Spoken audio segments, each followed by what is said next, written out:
গতিকে আজি যিখিনি দেউৰী উলনি আমাৰ এতিয়া দেউৰী কথাটো ওলোৱাই নাছিলে। দেউৰীখিনিয়ে মুঠৰ ওপৰত পাৰ্মানেণ্ট দেউৰীখিনিয়ে সোনকালে কামখিনি কৰিলে শৰাইখন চকা সোনকাল হ'ব। শৰাইখন চকা সোনকাল হ'লে নামঘৰ সোনকাল হ'ব, হয় নে নহয়? কিন্তু দেউৰীখিনিয়ে দেৰি কৰিলে টাইমটো নিমিলিব।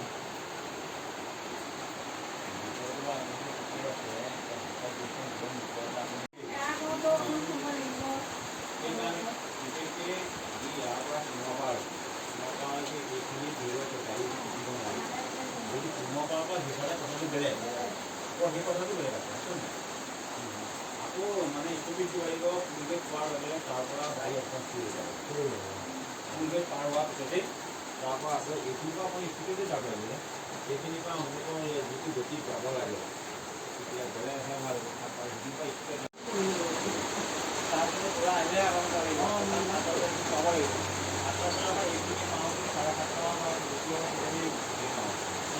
পাৰ পাওঁ 7:30 পাৰ হৈ এইখিনি যাওঁতে নাই কমেওতো আপোনাৰ অকণমান বেছি দেৰি যদি ইমান বেছি দেৰি যদি যাব নোৱাৰিব মিডিয়ামত যাব এইখিনি পাওঁতে আমি বতৰা পাওঁতে এঘণ্টা লাগিব এতিয়া এইখিনিৰ পৰা এইখিনি 7:30 8টা বাজি 8টাৰ পৰা 9টা বজাত আমি যদি বতৰা পাই যাওঁ 9টা বজাত পাওঁতে সেইখিনিৰ পৰা আকৌ এঘণ্টা লাগিব। মিডিয়াম পথাৰ মানে ধৰি লওক আমাৰ বতৰা বাইপাছৰ পৰা সেইখিনি গাড়ী স্পীডত নাযায় 5 কিলোমিটাৰ নে 8 কিলো যাব ডেৰ ঘণ্টা লাগিব। 10:30 বজাত বা 10টা বজাত আমি যদি পাওঁগৈ তেতিয়া আমাৰ 11টা বজাত মাছখন দি থৈছে নেকি হে 11টা বজাত মাছখন 11টা বজাত দিছে অকণমান সোনকালে হ'লে ভাল।